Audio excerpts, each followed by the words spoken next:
How's it going, everybody? FusionFest 2022! Woo! Oh, this is great. I love seeing...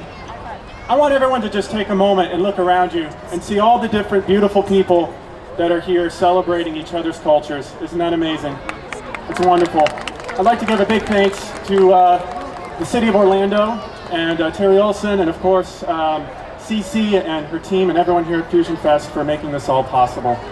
I'm going to play a little bit of music on the tin whistle. It's a very small instrument. It's thousands of years old. And I'd like to play on the whistle because it is such a small instrument. And though today we're all together, there may be times where we are alone, but we can still stand together and we can still celebrate each other with something very small. It doesn't have to be much. So thank you, everybody.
Goodness be at all of you. Thank you so much.